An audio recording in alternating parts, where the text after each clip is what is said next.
of my colleagues are going to be coming to the, I'm asking unanimous consent that the pending quorum call be vitiated. Without objection. The Senator from Rhode Island. Thank you, Mr. President.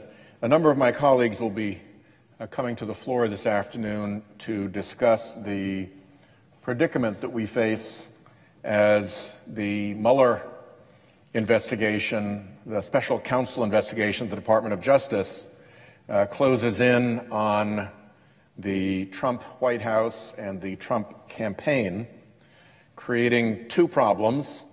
One is an unprecedented attack on the law enforcement institutions that are involved in that investigation, an effort to discredit our Federal Bureau of Investigation and our Department of Justice, including the suggestion that this whole thing is a witch hunt, even though every single witness, including Trump administration, Trump appointees who've come before our committees have been asked, hey, this investigation, is it a witch hunt?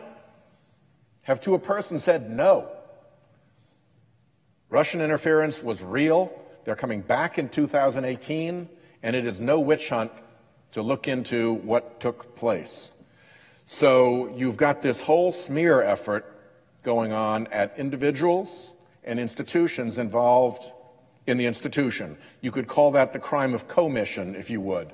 The crime of omission that accompanies that is that while the majority in both houses is busy trying to smear the FBI, the Department of Justice, and various individuals in this investigation, they are not taking the steps necessary to protect the 2018 elections. We have done virtually nothing. The one thing we've done, led by Ranking Member Ben Cardin, the senator from Maryland, was to get really strong sanctions put through. And we all agreed on that. I think the vote was 98-2 in the Senate. 98-2. Powerful sanctions. You messed in our elections, pop. Here's one in the nose for you. Don't do it again. That was the lesson. We're going after you, Mr. Putin, where it hurts, which is with all your dirty, corrupt oligarchs who support you and who you pay to stay in power. That's the shot that we took back. You messed in our elections, we're going after your crooked oligarchs. Except that guess where that effort stopped dead? In the Oval Office, at the president's desk, where President Trump won't let the Russia sanctions go forward. So we have this whole smear campaign discrediting honorable American institutions just to protect the president from the investigation. We have nothing being done legislatively to protect the 2018 elections. And you have the one thing that we did do to send a message to the Russians that we're tired of this nonsense and to give them a little bit of a pop in the nose to get them to knock it off, a little deterrent, and the president won't act on it. So I'm going to be here for the duration of this, and I'll have more to say, but I want to yield to the ranking member of the Senate Foreign Relations Committee who was so important in getting these sanctions through and understands very well from his work in the Magnitsky issue what these Russian oligarchs are up to. Mr. President. The senator from Maryland. Mr. President, first I want to thank Senator Whitehouse for bringing this issue to the attention of our colleagues and the American people. As Senator Whitehouse points out, we've seen from the White House, from the President, an effort to try to undermine the credibility of the independent investigation being done by the Department of Justice under Mr. Mueller. These are very serious issues, and I would hope every member of this chamber would support the independence of that investigation and speak loudly against any interference, wherever it may come from.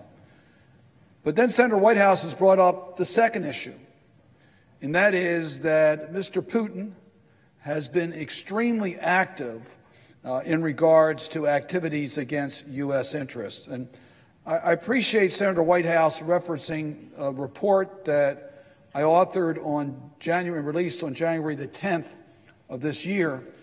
It was a result of a full-year operation by the staff of the Senate Foreign Relations Committee to document Mr. Putin's reckless assault against democratic institutions, universal values, and the rule of law.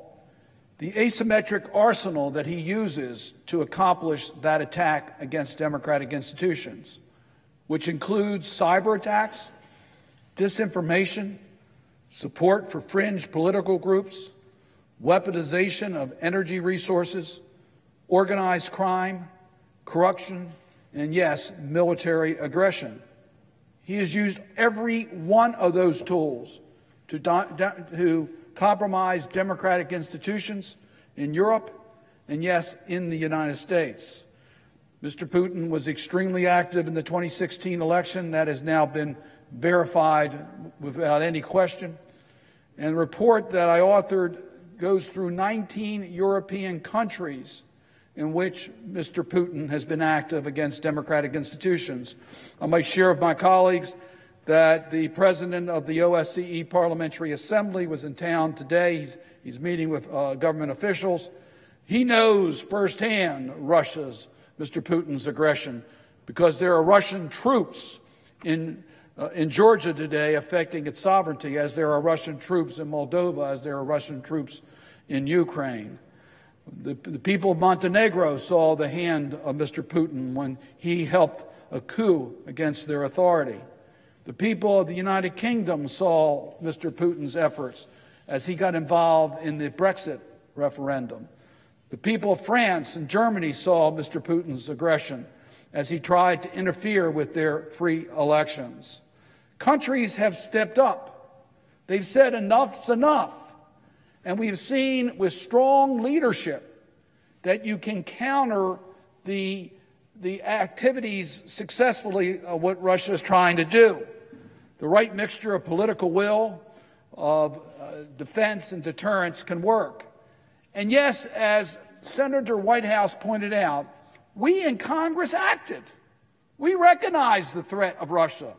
So we passed the Countering America's Adversaries Through Sanctions Act, the CATSA Act. It was a bipartisan effort that tightened some of the sanctions under the Obama-era executive order on Ukraine and passed new mandatory sanctions against Russia because of their activities. There are sanctions imposed in regards to Russia Federation's undermining cybersecurity.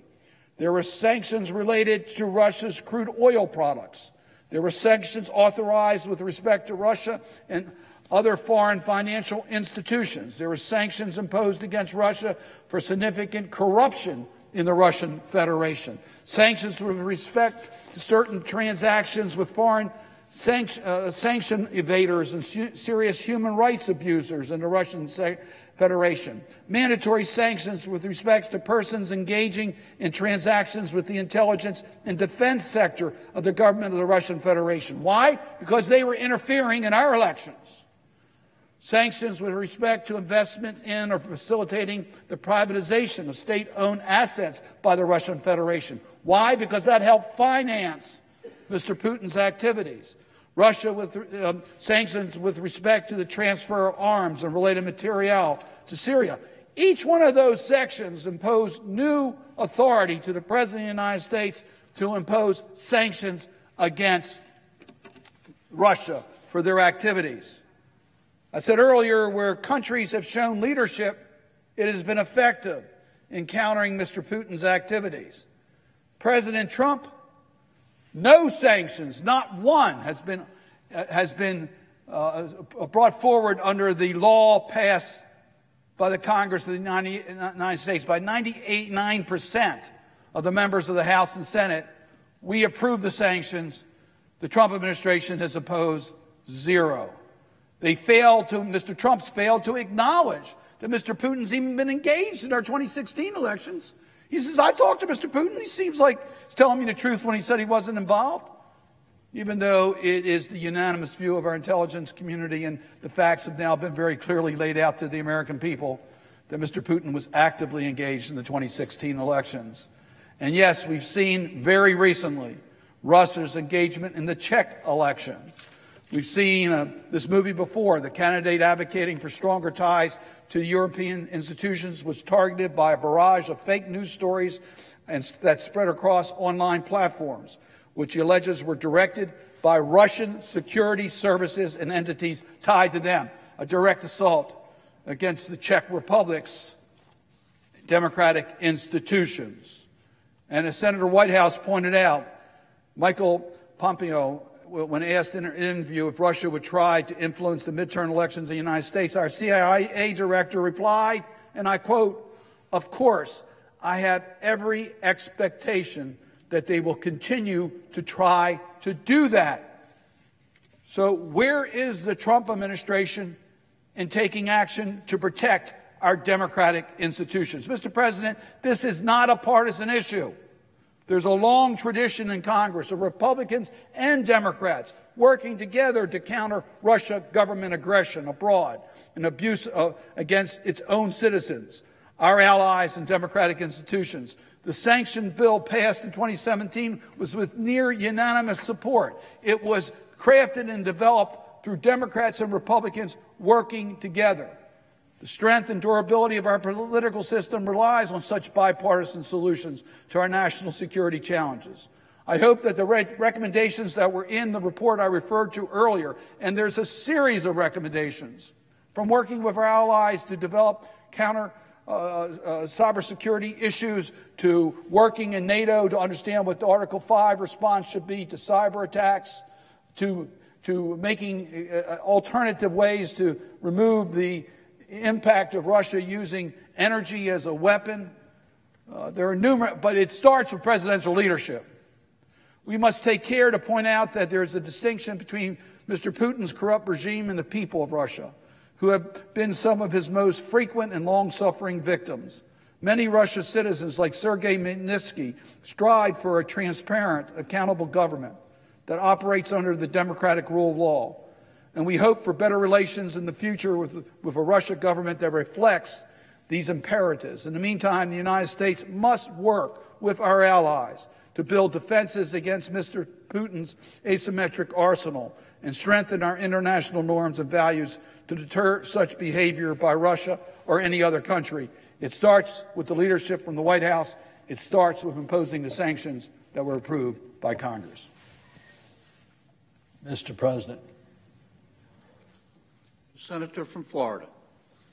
Mr. President, I have been involved in a number of elections over the years. I love campaigns. I love campaigning.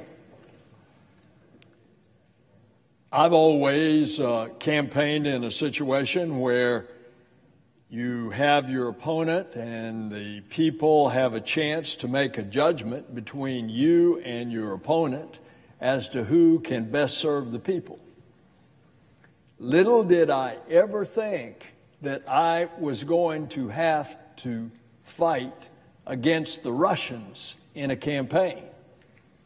And yet, that's what I fully expect, and that's what I expect a number of us that are up in November of this year will be having to do.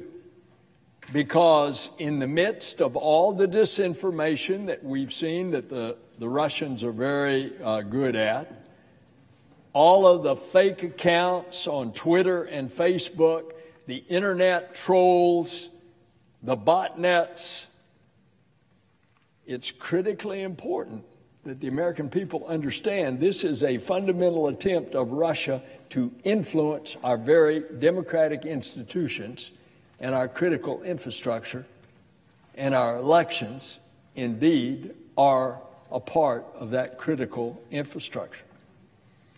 So last year, when the intelligence community assessed that Putin sees his attempt to influence the last election as a success, that he's going to do it again.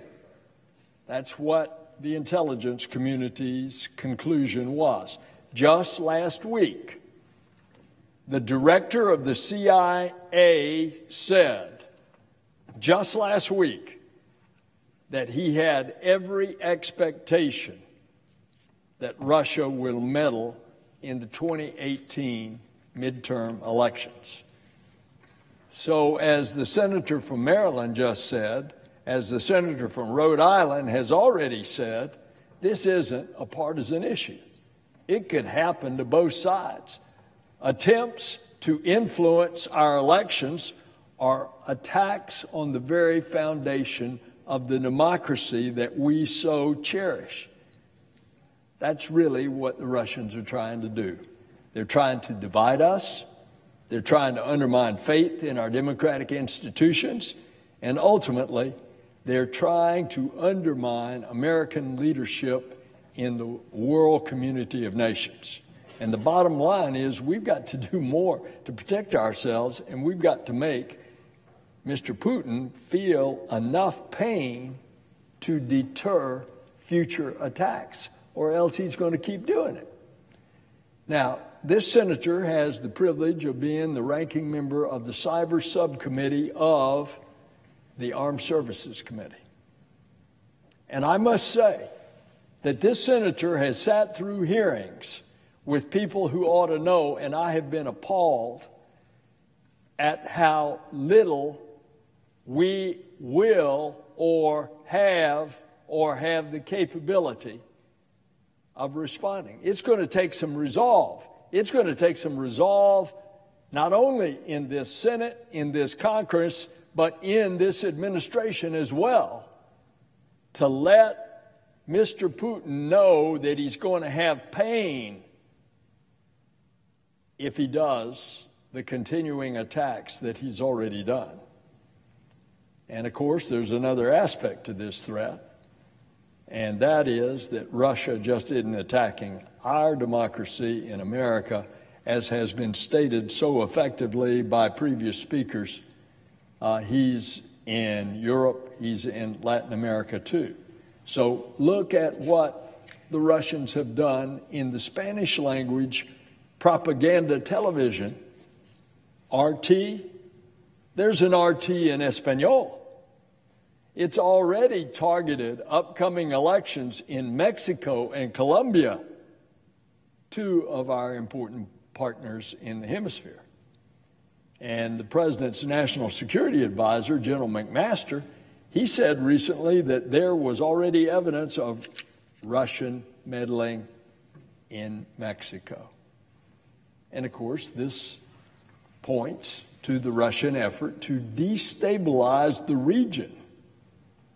It sought to gain influence through propaganda, arms sales, trades, other means to challenge the U.S. in the Western Hemisphere, undermine our partnerships, which are critical to our national security. Look at Russia's friends, Cuba, Nicaragua, and how about Venezuela? The reality is that Russia is propping up the Maduro dictatorship in Venezuela. For years, the Maduro crowd have stolen and used the state-owned oil company, PDVSA, to launder money, and Russia bails them out. Russian money has helped Maduro avoid defaulting on debts and payments to bondholders. And meanwhile, look what's happening to the poor people of Venezuela. They're hungry. They don't have basic supplies. Their children are malnourished. Inflation is rampant. Maduro has undermined any remnants of Venezuela's democracy, and he jails opponents. He has a rump Congress. He cracks down on protesters.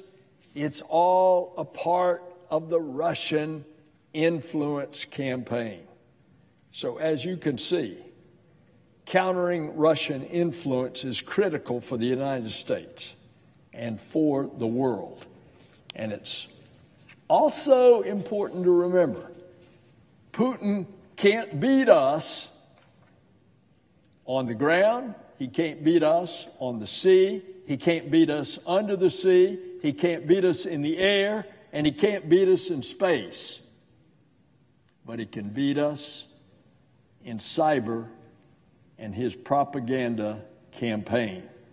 But that Putin, that Russian bear, is not 10 feet tall.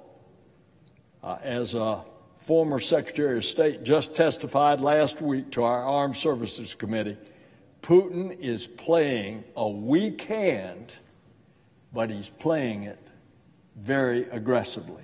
And it's time for us, the USA, to push back. Mr. President, I yield the floor. Mr. President. The senator from New Hampshire. Mr. President, I'm here with Senator Nelson, Senator Whitehouse, and Senator Cardin because I share their concerns about the rising chorus of partisan attacks not only on Special Counsel Robert Mueller, but also on the Federal Bureau of Investigation and the Department of Justice. These attacks are part of a broader campaign that's been orchestrated by the White House to undermine the investigations into Russia's interference in the 2016 campaign, including possible collusion by the Trump campaign. Now, unfortunately, if continued, it will have a lasting impact on our security structures, on our democratic institutions, and on our people. And ultimately, it will help the Kremlin achieve its goal to break down our country and our democratic way of life. In a report issued January 2017, the United States intelligence community found that Russia interfered in our elections. This was the unanimous conclusion of all 17 U.S. intelligence agencies. Indeed, that Russian interference continues to this day, not only in the domestic affairs of the United States, but in the affairs of our Western allies.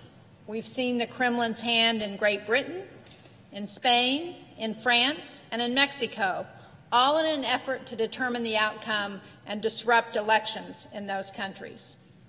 Just last week, CIA Director Mike Pompeo confirmed Russia's ongoing interference in an interview with the BBC. As Senator Cardin said, when he was asked, Director Pompeo, if Russia would try to influence our midterm election this year, he replied, and I quote, "Of course. I have every expectation that they will continue to try and do that." In fact, in recent weeks, Russian internet trolls and bots have used Facebook and Twitter to aggressively promote the release of the House Republicans' memo by Devin Nunes attacking the integrity of the FBI. So let's think about that. Russia gave a powerful assist to the successful campaign to release a misleading document undermining an ongoing FBI investigation. And yet, despite these disturbing facts, President Trump continues to be dismissive of claims of any Russian interference. For 6 months, Congress has expected the administration to impose the penalties in the bipartisan Russia sanctions bill that passed this body 98-2. But the administration has not even issued one sanction through that law. Despite ongoing brazen Russian interference, the White House claims that sanctions are not needed because the threat of sanctions is already, quote, serving as a deterrent. But the mere threat of sanctions is clearly not serving as a deterrent. Our national security agencies, NATO systems, even the Senate have experienced cyber attacks since the 2016 elections. Yet, Vladimir Putin continues to deny that Russia interferes in anything at all.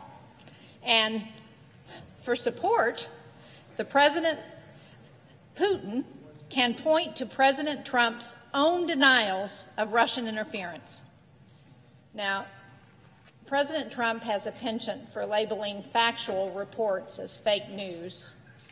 Again and again, he says things that are obviously false or misleading. He calls responsible mainstream journalists, quote, the enemy of the people. He attacks the rule of law, the judiciary, and our law enforcement agencies. These things are all classic hallmarks of the slippery slope toward authoritarianism. And indeed, it's striking how attacks by some Republicans on our law enforcement and democratic institutions echo similar attacks by the Kremlin and its mouthpieces.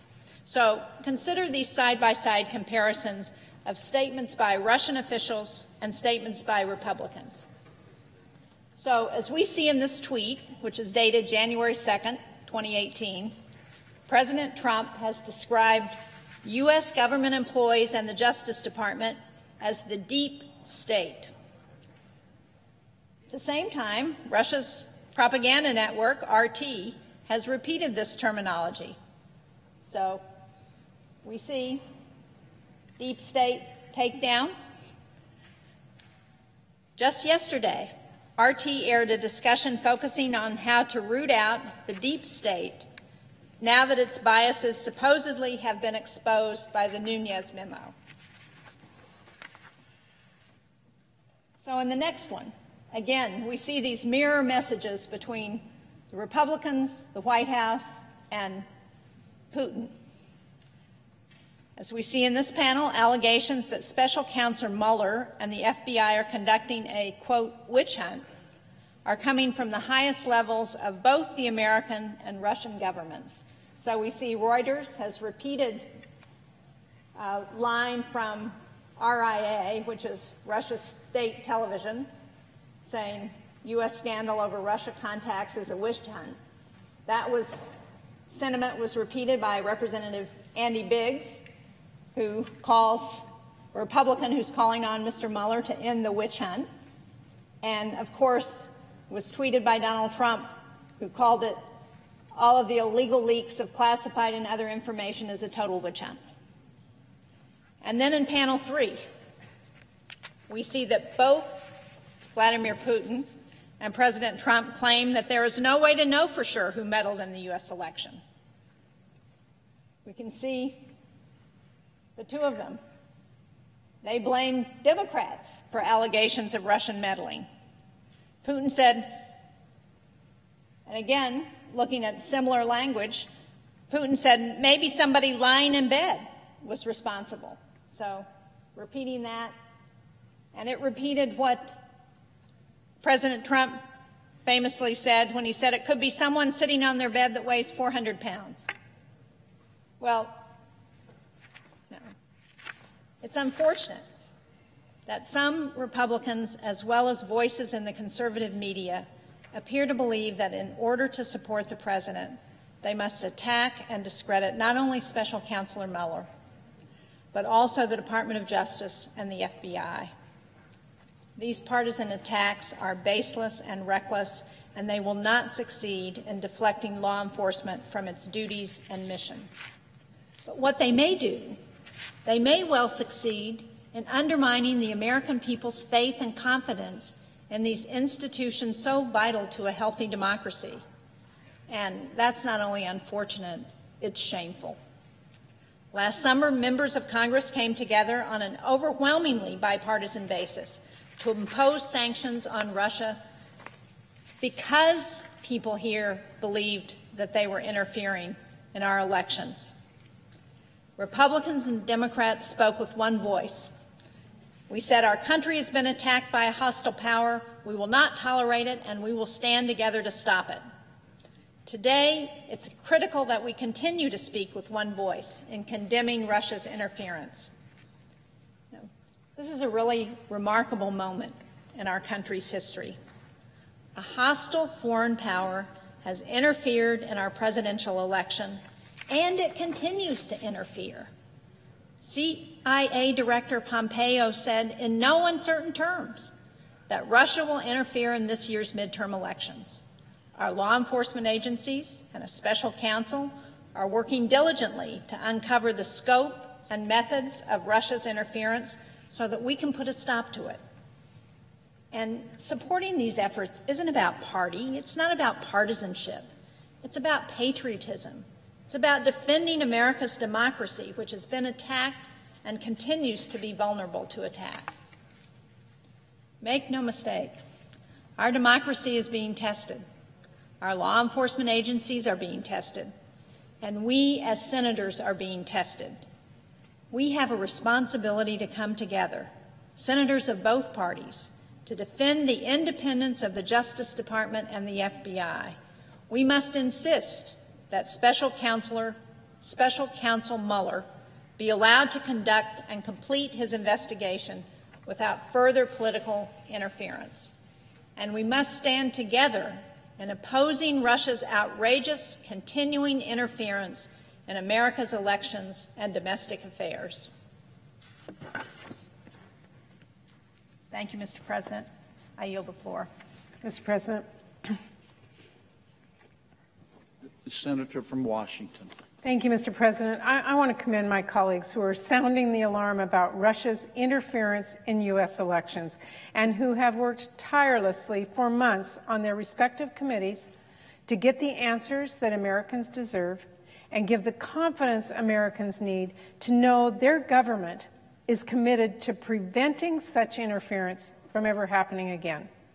This work is incredibly important to people around the country and in my home state of Washington.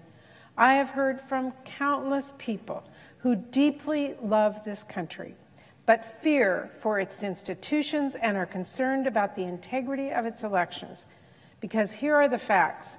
More than a year ago, U.S. intelligence agencies concluded Russia interfered in the last U.S. presidential election, calling Russia's meddling, and I quote, significant escalation in directness, level of activity, and scope of effort compared to previous attempts.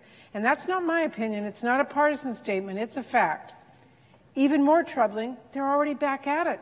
We know because our president's own hand-picked CIA director said last week that of course Russia is trying to meddle in this year's midterm elections. This is exactly why this Congress approved sanctions months ago in order to punish Russia and show them the steep price of doing this again. Because if there is one thing we should all be able to agree on, it is that no one should get away with such a devious attack on our democracy.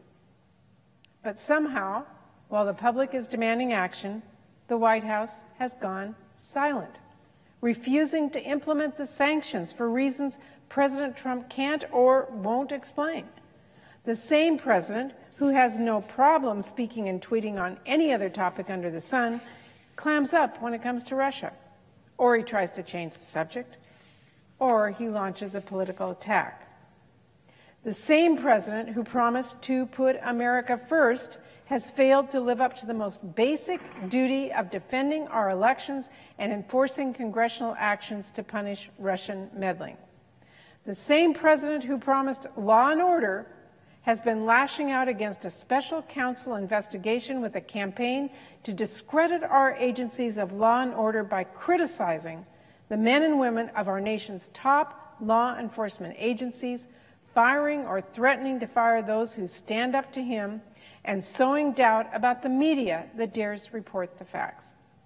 And let's remember, the Putin regime that President Trump is so fond of is one that has invaded and annexed part of Ukraine and continues to incite war in Ukraine, is propping up the murderous Assad regime and is every bit as responsible for those heinous acts as Assad himself, and constantly tries to instigate conflict by threatening our troops around the world. Mr. President, perhaps the most disappointing piece of this, President Trump is now not acting alone. He gets help from members of Congress who've joined the partisan attacks on the FBI and the Department of Justice. Just think about that. We have a president and members of the Republican Party more interested in helping a foreign power get away with interfering in our elections than allowing an investigation to run its course. Mr. President, it's simply stunning how far some of my Republican colleagues will go to undermine the special counsel and congressional investigations in order to score political points. This doesn't just put them at odds with the public in the short term. This has long-term consequences for the men and women who protect our country from harm. A few days ago, a former supervisory special agent with the FBI who served as a counterterrorism investigator and special assistant to the Bureau's director explained why he was now resigning from the FBI in order to speak publicly. He said his resignation was painful, but, quote, the alternative of remaining quiet while the Bureau is tarnished for political gain is impossible, end quote. He said he worries the damage from attacks on the integrity of the FBI could last generations. So there are a number of things this Congress must commit to. First of all, we must ensure that Special Counsel Robert Mueller stays on the job and continues to follow the facts wherever they may lead without threats or intimidation and with the resources he needs. We already know the President talked about firing Mr. Mueller last year. Well, the President should be on notice. Firing Mueller is not an option. And the same goes for trying to fire Deputy Attorney General Rod Rosenstein. And I also want to be clear, doling out presidential pardons to try to cover up any collusion or obstruction of justice is unacceptable and will be met with furious resistance across the country. You know, this is about our elections. It is about our national security. It is about our standing in the world. And no one should stand in the way of a thorough investigation. In the coming days and weeks and months, Congress must work to fulfill its duty to the American people by ensuring the integrity of our elections and safeguarding investigations by allowing them to run their course free from political pressure. The question is whether the Trump administration and all members of Congress will choose to act in the best interest of our country and our democracy, or whether they will continue to act out of self-preservation and short-sighted political gain. Mr. President, the world is watching. Thank you. I yield the floor. President. The senator from Hawaii.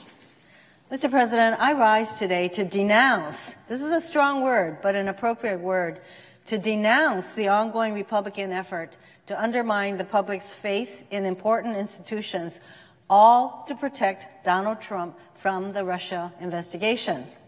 This effort is self-evident to any neutral observer watching Fox and Friends, reading the Drudge Report, or following the president on Twitter, and it has profound consequences for our country. Defending our critical institutions, such as the FBI and an independent Department of Justice, should not be a partisan issue, and those who care about these institutions have to speak up. This, of course, includes members of Congress. Many congressional Republicans, however, appear determined to transform legitimate congressional oversight into an arm of the president's defense. For example, the Teapot Dome hearings uncovered government corruption for personal gain. The Kefauver Committee uncovered organized crime and corruption nationwide. The Watergate Committee uncovered Nixon's conspiracy. And the Church Committee led to landmark reforms of the intelligence community, some of the very reforms that are currently being warped for Trump's benefit. These were bipartisan, fact-based public inquiries into issues of national consequence. The investigation into Russia's acknowledged interference in our election should be no different. Unfortunately, many of the Republicans in Congress investigating the Trump-Russia matter appear more concerned with protecting the president than getting at the truth. This is particularly so in the House of Representatives, where almost nothing happens on the Intelligence Committee without the assent of the White House. But it's also true in the Senate, where even the Judiciary Committee has been stymied in its efforts to get to the truth. Certainly is not from a lack of trying. Democrats serving on relevant committees have demonstrated determination in fulfilling our constitutional oversight obligations. But this is nearly impossible without cooperation from the Republican majority. Without cooperation from Republicans, letters requesting information are not bipartisan, and interviews of key witnesses are delayed or canceled, just to give two examples. Conducting oversight behind closed doors and out of the public view lacks transparency, of course, and creates a situation ripe for exploitation. It allows Republicans to weaponize incomplete or inaccurate information for the president's benefit. We've seen the chairman of the House Intelligence Committee, Devin Nunes, use this tactic last week, in spite of concerns raised by the FBI and the Department of Justice. Congressman Nunes, determined to support the president's paranoid conclusion that the entire national security apparatus is out to get him, created a memo that misconstrued critical intelligence to engineer an outcome that pleased the White House. Armed with a misleading and inaccurate memo, Congressman Nunes and Republicans across the country, with the assistance of Russian bots on social media, launched a concerted attack on the FBI, the intelligence community, and the Justice Department. Why? To prove a conspiracy against the president that does not exist. Nunes and other Republicans knew the facts did not support their conspiracy theory, but the incitement continued anyway, even singling out for attack the president's own hand-picked director of the FBI after his agency opposed releasing the memo. By the time the committee released it, and the public learned just how false and misleading it was, Congressman Nunes and his memo had already sowed the seeds of doubt about the FBI and its investigation.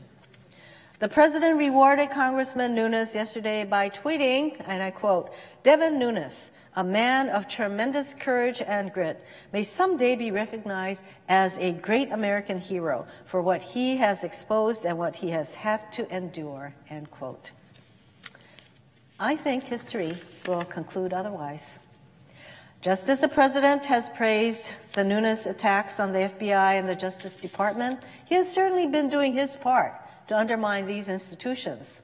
He's done his part by demeaning, for example, and humiliating the very people he appointed to run these institutions. We can all recall the very personal attacks on Attorney General Jeff Sessions in the Oval Office, demands for personal loyalty from Deputy Attorney General Rod Rosenstein, and assertions that the FBI was, in quote, in tatters, end quote, under the leadership of his hand-picked director, Christopher Wray.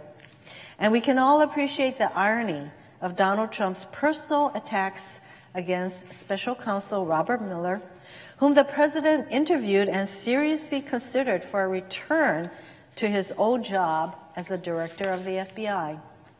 The self-serving and personal attacks against people who refuse to do his bidding reflect the narcissism of a man who has little regard for his responsibilities as president.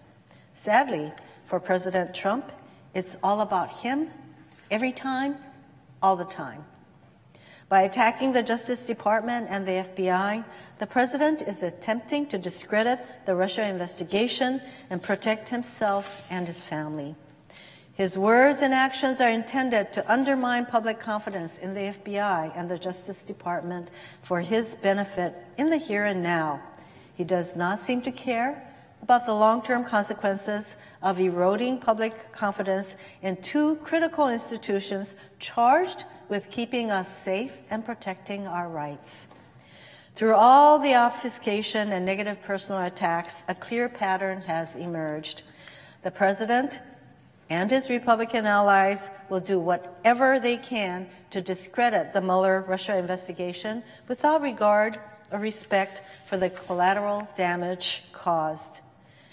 Then they'll turn to Fox News and other outlets to get their message or propaganda out to their base and dismiss the mainstream media as fake news.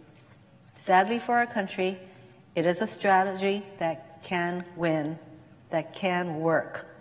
According to a new poll from Reuters, 73% of Republicans believe that the Justice Department and the FBI are trying to undermine the president. This state of affairs may serve the president's short-term interests, but will have real and lasting negative consequences for our country in the years and decades to come. I yield the floor.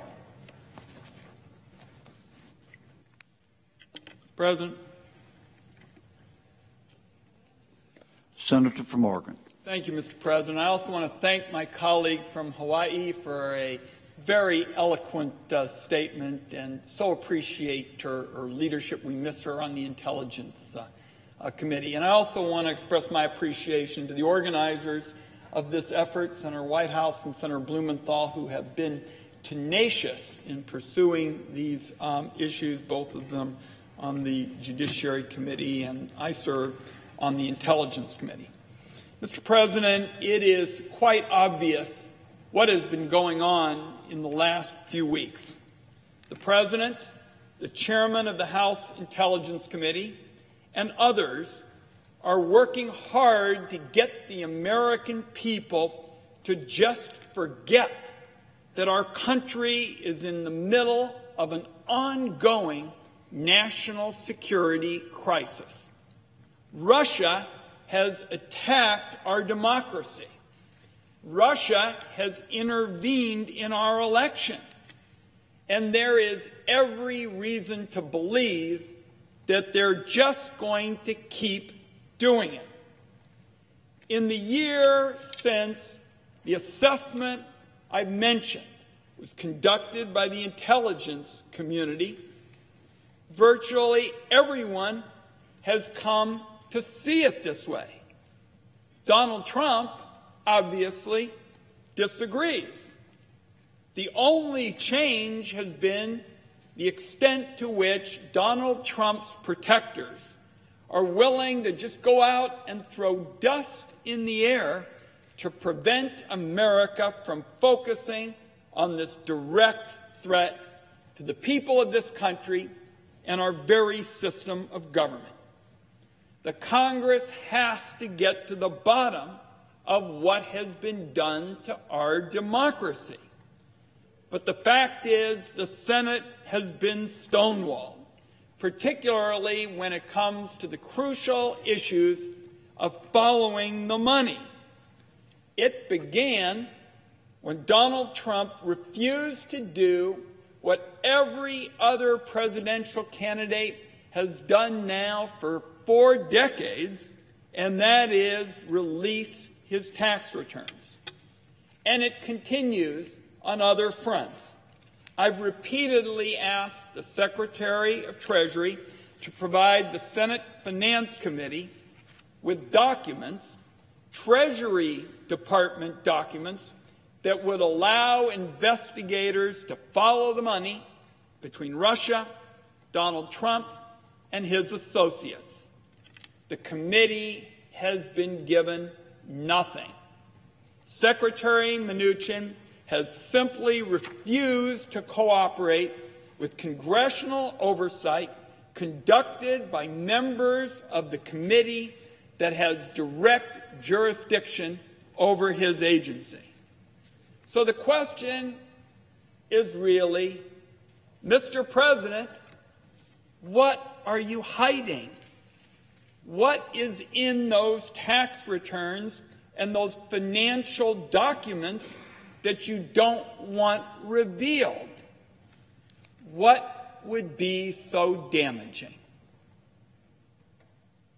It seems to me, if you're to understand Russia's ability to undermine our democracy, it is essential to follow the money. Donald Trump's family has acknowledged its financial ties to Russia. In fact, in 2008 and 2009, when it was pretty hard to get money for investment, the Trump family said, their words, not mine, much of our portfolio comes from the Russians. The special counsel included extensive information on money laundering and tax evasion in his recent indictment of Paul Manafort. There have been dozens and dozens of press stories. It seems that there are several every week about the finances of the president and his associates that warrant real congressional oversight. Americans are alarmed by the administration's stonewalling, and millions have been appalled by the idea that this would somehow be treated like just another political game.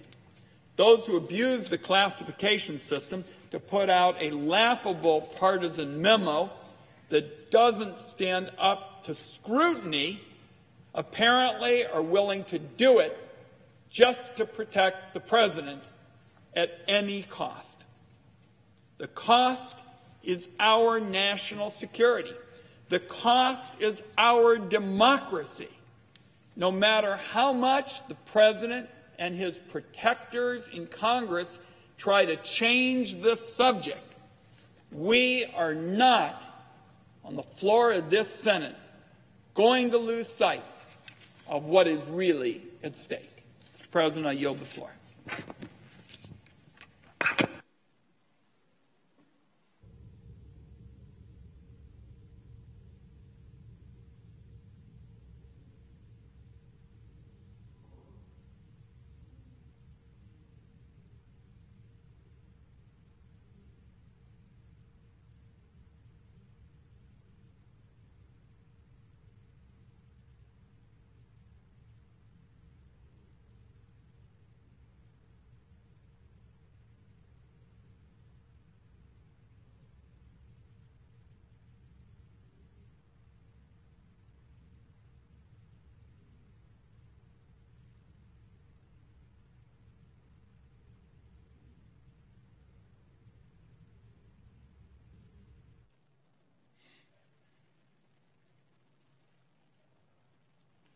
Mr. President.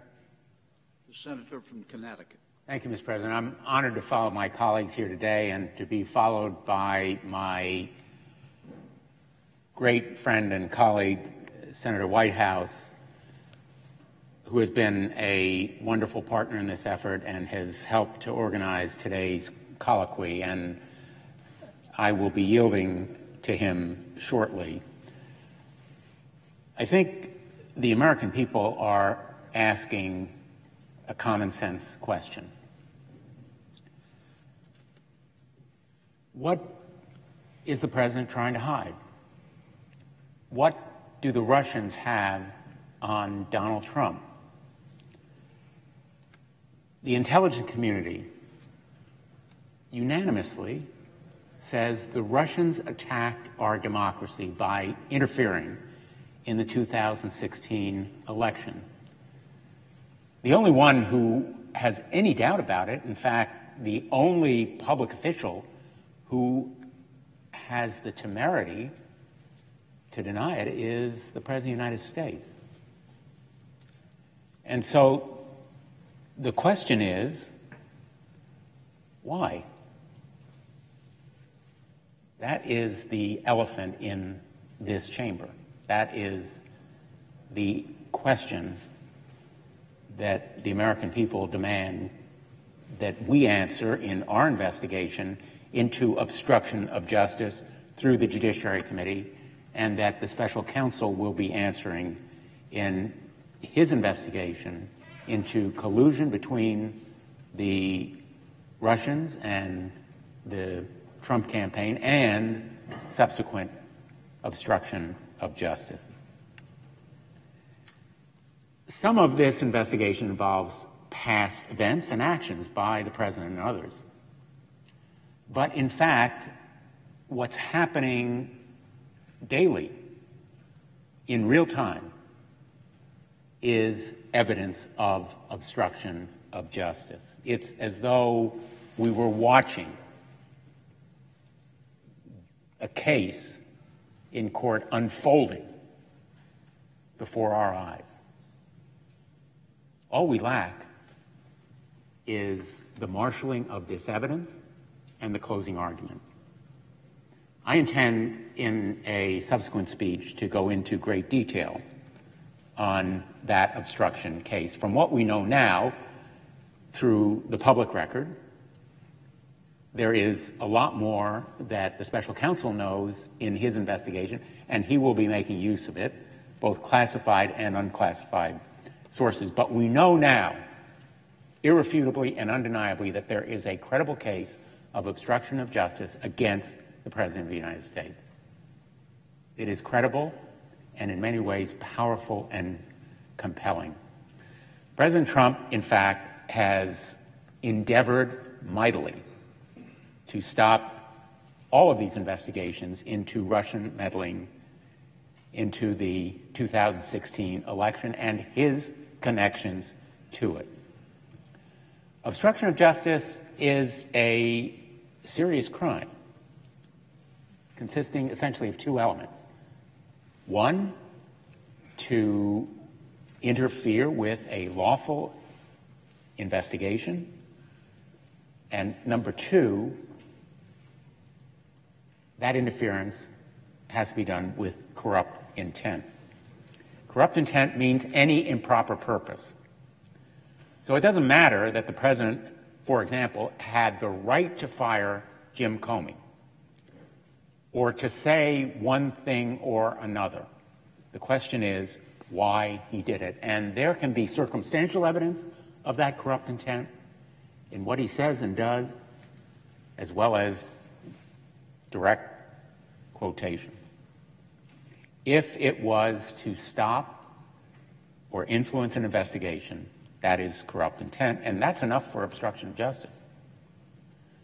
My colleagues and I are here today to raise the alarm, because where we are now is that part of the president's corrupt intent, as well as his interference with the investigation, consists of an all-out assault on law enforcement and the intelligence community. In some ways, it's a standard means of defense at trial. When all else fails, attack the prosecution. I have seen it and experienced it as the U.S. attorney myself in court. So I know it is a last resort, but it has lasting implications when the defendant, or whoever's raising this defense, is the President of the United States. It has huge, sweeping, enduring, horrific, and reprehensible ramifications. It is irresponsible in a profound constitutional sense for the commander-in-chief to be undermining our national security by attacking the FBI as an institution, our intelligence community as an institution. And I want to remind my colleagues of what our colleague, John McCain, said, and my colleague, Senator Whitehouse, who prepared this poster board, will be using it shortly. The latest attacks against the FBI and the Department of Justice serve no American interests, no parties, no president, only Putin's. These attacks serve the Russians.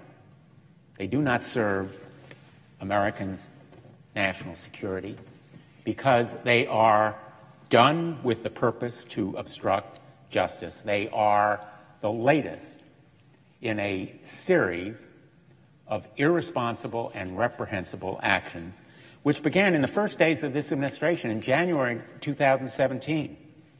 Acting Attorney General Sally Yates went to the White House to inform the White House counsel, Don McGahn, that Michael Flynn had lied to the vice president about his relationship with the Russians, and he could therefore be subject to blackmail. And Don McGahn immediately briefed President Trump.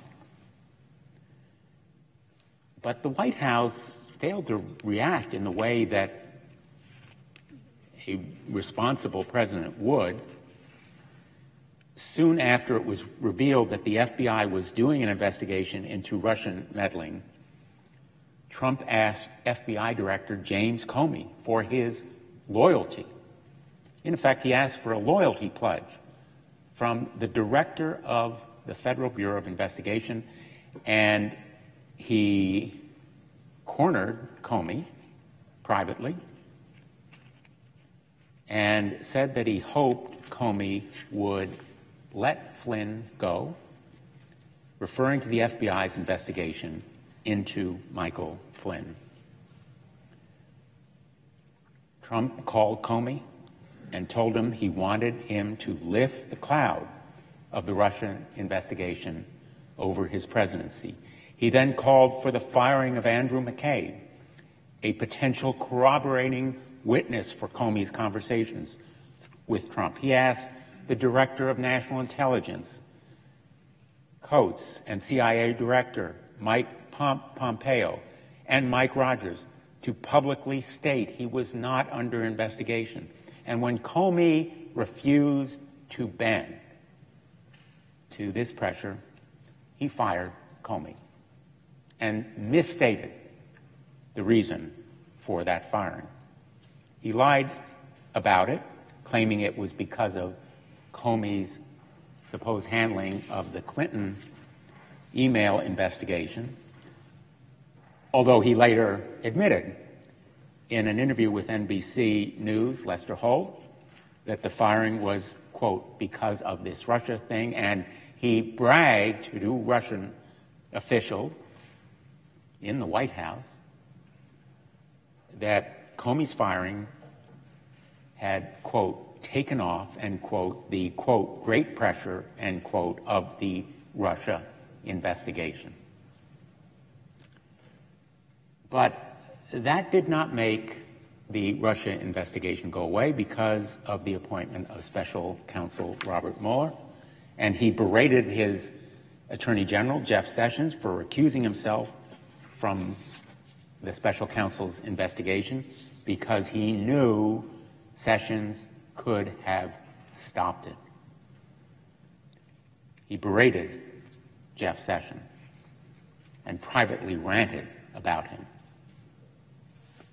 Those private rants, along with other private conversations, many of them now known to the Special Counsel, no doubt, are evidence that will be produced by the Special Counsel. But we know that the President wrote a deliberately deceptive statement for his son, Donald Trump Jr., to cover up the Trump Tower meeting, to misstate what the purpose of that meeting was, supposedly Russian adoptions, when in fact it was to obtain dirt on Hillary Clinton. And he did it when he knew he was under investigation. That is the key point. He ordered the firing of Robert Mueller and backed down only when his White House counsel said he would resign. And again, the reasons that he provided, much like the Comey letter, that was a lie about the reasons for his firing the FBI director, were pretextual. He lied about why he wanted Mueller gone, just as he had lied about why he fired Jim Comey. Now, in some ways, others are tasked now in a switch of tactics. He has no longer threatened to fire the Special Counsel, at least publicly, but he has tasked his surrogates and sycophants in the Congress to attack these institutions like the FBI and the Department of Justice and the intelligence community, along with him. That was the purpose of the Nunes Memo, to discredit and discredit the FBI and distract from the investigation. But if he orchestrated the writing of that memo, if he participated in drafting it, if anyone in the White House with his imprimatur or direction was involved in crafting that memo, that is evidence also of obstruction of justice, and it will come home to haunt Devin Nunes and the White House staff who participated and others in the Congress who may have been involved, including the staff. All of it because he wants to stop this investigation. All of it because he is afraid of something that the Special Counsel has and that the Russians may have on him. But the fact of the matter is, no one is above the law. If the President refuses to talk to the Special Counsel, he should be subpoenaed to the grand jury. If he fails to voluntarily appear for that interview with Robert Mueller or his staff. He should be subpoenaed to the grand jury, and he should be forced to testify under threat of contempt. And if he invokes executive privilege, the outcome will be the same when it's tested in court as it was in United States v. Nixon. We've seen this movie before. We know how it ends because a broad claim of executive privilege fails in the face of a lawful need for evidence in an ongoing criminal investigation. And if he claims a Fifth Amendment privilege, the right of self-incrimination, it will be a powerful testament to what he fears the special counsel and the Russians have on him. We are careening toward a constitutional crisis, and that's why my colleagues in this chamber can no longer remain silent. It is why Paul Ryan can no longer tolerate Devin Nunes to continue with these frantic antics to protect the president and his ongoing acts of obstruction. It is why I hope we will adopt legislation to protect the special counsel, sending a message to the President of the United States that he cannot obstruct justice by firing the special counsel and precipitate a confrontation that would match the Saturday Night Massacre during the era of Watergate and would throw this country into another constitutional conflagration that would be profoundly damaging and enduringly harmful. This investigation is no hoax or witch hunt. It is real. It is not about any of us or any of the president's tweets. It is about evidence and law. It is about facts and statutes. It is about elements of a crime that is under investigation.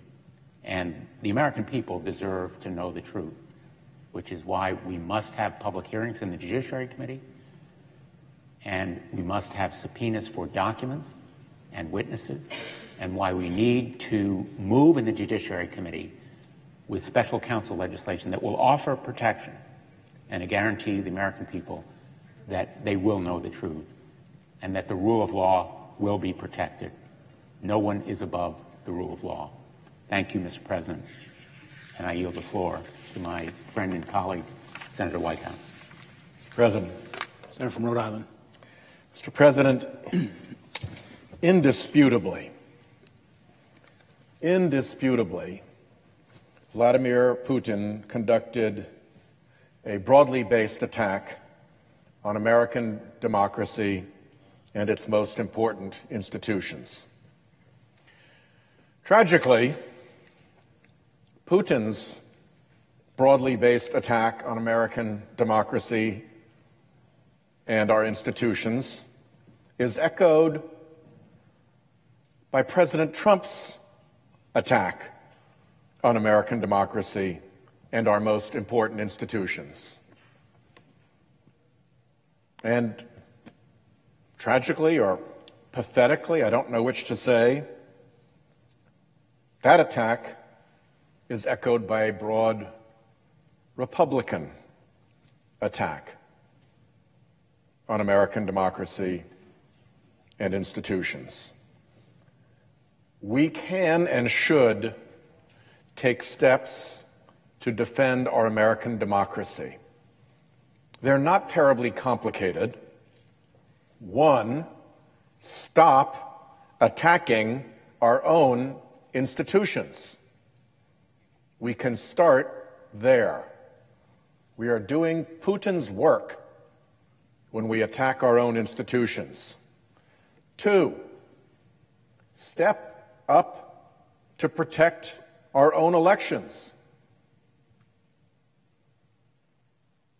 All of our national security witnesses have warned that they're coming after us in 2018 with more election interference, and yet what have we done?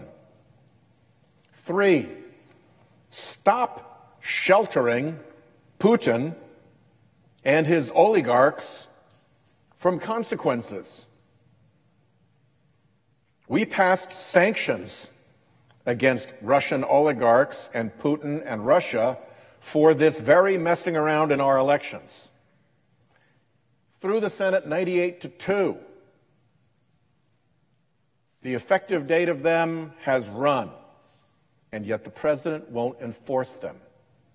Stop sheltering Putin and his oligarchs.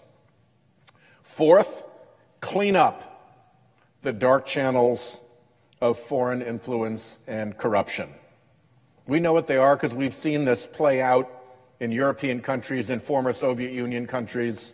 We know how he works. We have similar vulnerabilities. Fix them. Those are four things that are not hard to do. A fifth would be serious investigations by Congress, not tiptoe investigations, but ones where we take hard looks, ask hard questions, and demand hard evidence. Now, no one in the Senate has tangled more with Vladimir Putin than our friend John McCain. Senator McCain has tangled with him so often that he's actually been blacklisted from travel to Russia. What Senator McCain said last week is something we should take to heart. The latest attacks against the FBI and Department of Justice serve no American interests. No parties, no presidents, only Vladimir Putin's.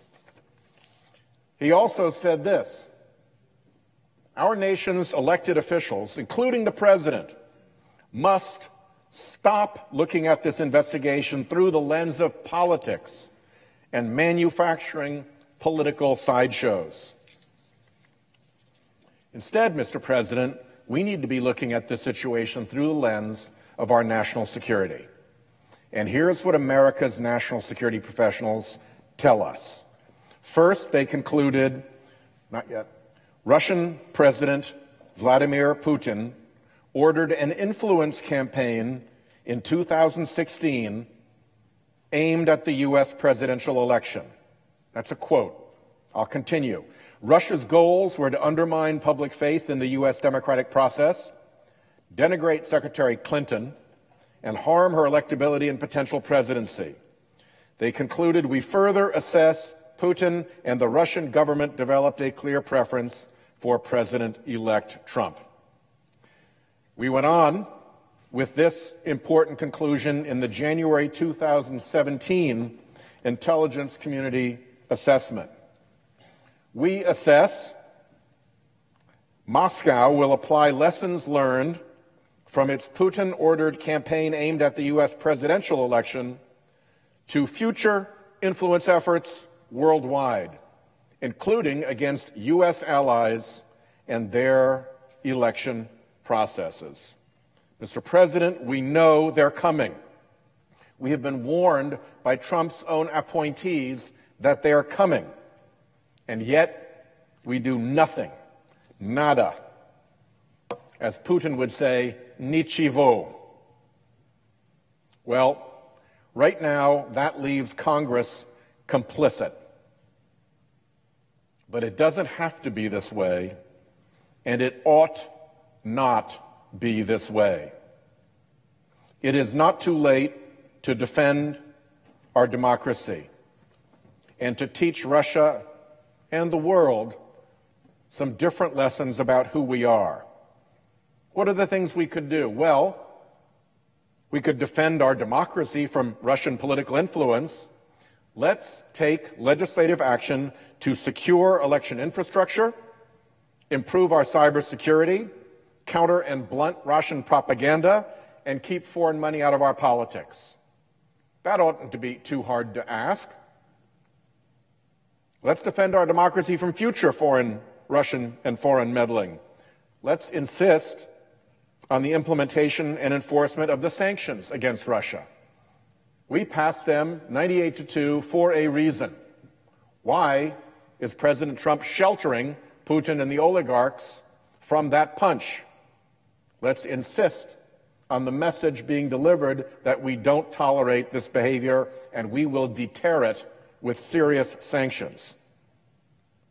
Let's insist on transparency. Let's insist on transparency about foreign financial interference in our country through shell corporations in particular. And let's insist on transparency about the president's foreign financial dealings and conflicts of interest. Finally, let's pass legislation to protect the special counsel from interference and obstruction. I've been a U.S. attorney. I understand the role of an independent and honorable Department of Justice. I understand, as we all should, that no man, even the president, is above the law. And like many colleagues who have served in the Department of Justice, I expect, as they all expect, that even under the pressure, the threats, and the intimidation brought by the president against this Department of Justice, that it will do its job. As FBI Director Christopher Wray recently said, we expect them to keep calm and tackle hard. Mr. President, the Majority Leader is on the floor, and I yield.